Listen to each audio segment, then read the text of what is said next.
আসসালামু আলাইকুম। যেহেতু আমি একজন প্রবাসী, তাহলে প্রবাস নিয়ে কিছু কথা বলতে চাই। তো আমরা প্রবাসীরা কেমন জানেন? তো আমরা প্রবাসে আসি, তো সব টাকা হয়তো বা একটা ফ্যামিলি দিয়ে দেই, বা আমার যদি ওয়াইফ থাকে সেই ওয়াইফকে দিয়ে দেই। আসলে ভাই এটা না, ঠিক আছে, এটা ঠিক না। তো অনেকে ভাই এরকম ধরনের রোগে ভুগতেছে। তো আমার দেখা মতে, জানা মতে, অথচ ভাই আমিও করতেছি ভাই। আল্লাহ জানে ভাই আমার কপালে কী হবে, আমি নিজেও জানি না। ঠিক আছে ভাই। তো আপনারা যারা যারা প্রবাসে আসবেন, সবাই নিজে কিছু কিছু টাকা সঞ্চয় করার চেষ্টা করবেন। কিন্তু দেখেন ভাই, আমি একটা টাকা সঞ্চয় করি না, কিন্তু আপনাদের উপদেশ দিতেছি। ঠিক আছে ভাই, কারণ আমি অবৈধ দেশে থাকি। তো ইরাক ইরাক দেশ যেহেতু আপনারা সবাই তো জানেনই, আমি ইরাকে থাকি। তো ইরাকের পরিস্থিতি ভাই ভালো না একদিক দিয়ে। তারপর আমরা আকামা নাই, আমরা সবাই অবৈধ। কোনো বৈধতার কোনো সিস্টেম আছে খুব কম, অল্পে অনেক টাকা লাগে। তো এই জন্য আমরা নিজের অ্যাকাউন্টে টাকা রাখতে পারি না। আমাদের টাকা সম্পূর্ণ টাকা মালিকে দিয়ে আসে। তা আপনার কেমনভাবে দিয়ে আসে? আগে আপনার মনে করেন ব্যাংকের মাধ্যমে দেওয়া যেত। বর্তমানে খুব কঠিন হয়ে গেছে ইরাকের সরকার গভর্নমেন্ট খুব কঠিন হয়ে গেছে, এই জন্য আর কি দেওয়া যায় না, দেওয়া অসম্ভব হয়ে যায়। মালিকের সমস্যা হয় নানান ধরনের।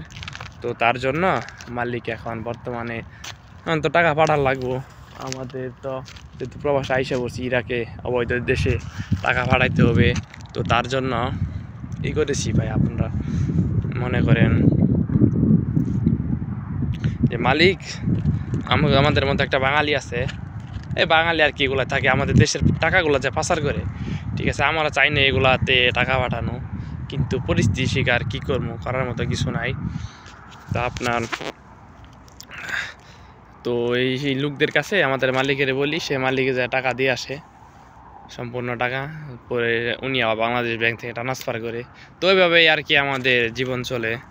ঠিক আছে, তাহলে আমরা এখান থেকে টাকাটা রাখবো কোথা থেকে? ঠিক আছে, বা আপনার এক্সট্রা অ্যাকাউন্টে টাকাটা কেমনে ঢুকাবেন? বর্তমান পরিস্থিতি তো ভালো না, দেখছেন কি একটা পরিস্থিতি, কি একটা প্যারার ভিতরে থাকা হয়। সবসময় পুলিশের ঝামেলা, বুঝছেন? আর মানে টাকা পয়সা হাতে রাখার মতো কোনো সিস্টেম নাই। হাতে রাখলাম, পুলিশের দিল, ওই টাকা কি আমাকে দেবো পুলিশ? ওই টাকা তো নিয়ে যাব।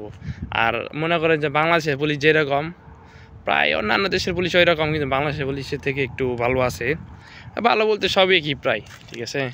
আর বাংলাদেশ তো সরকারের কারণে এরকম পুলিশ হয়েছিল আর কি। তো বর্তমানে আশা করা যায় দেশবেন হয়তো ভালো হয়েছে, যেহেতু আমরা দেশে নাই, দেশের কথা তো আর বলতে পারবো না। তো আপনার মনে করেন, তো ইরাকেও আছে ওই রকম, মানে লোকজন ধরে কিছু টাকা দিলে ছেড়ে দেয়। তো সব জায়গায় সবারই তো টাকার লোভ আছে যেহেতু, এই জন্য সবাই আর কি এগুলা করে। তো ভাই কি আর বলবো, তো সবাই টাকাগুলা সঞ্চয় করে কিছু কিছু এক্সট্রা টাকা রাখার চেষ্টা করেন। জীবনে শেষ মুহূর্তে সেগুলা প্রয়োজন লাগতে পারে। কিন্তু ভাই আমার জন্য সবাই দোয়া করেন, যেহেতু আমি ফ্যামিলির কাছে দিই। আমি ভাই কী বলুন ভাই, বলার কোনো ভাষা নাই। তো এক কথাই তো বললাম, অবৈধ, এই জন্য টাকা রাখতে পারি না। তো ভাই আমাকে কেউ ভুল বুঝছেন, ঠিক আছে ভাই? তো ভুল বুঝছেন না, কী করা যাবে ভাই, করার কিছু নাই। তো যে যে দেশে যান ভালোভাবে থাকবেন, সুস্থভাবে থাকবেন, জীবনে ভালো কিছু করার চেষ্টা করবেন, টাকা পয়সা নষ্ট করবেন না। তো যেহেতু বাইরের রাষ্ট্রে থাকেন যে ভাইয়েরা, তো তারা তো জানেন যে টাকা পয়সা কামাই করা কী কষ্ট, এবং কি খরচ করা খুব সহজ। বিদেশে বাড়িতে খরচ করা খুব সহজ।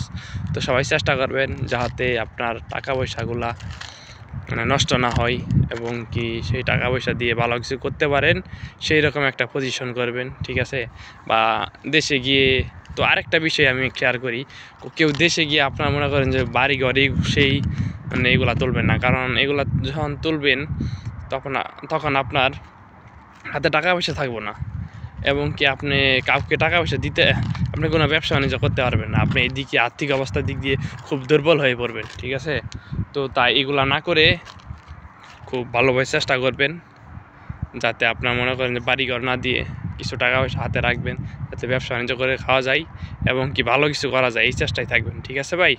তো আমি আর ভাই কী বলবো, এই কথা বলে আমি শেষ করছি। অন্য ভিডিওতে পরবর্তী থাম্বনেল নিয়ে আসবো, সমস্যা নাই। আসসালামু আলাইকুম, সবাই ভালো থাকেন।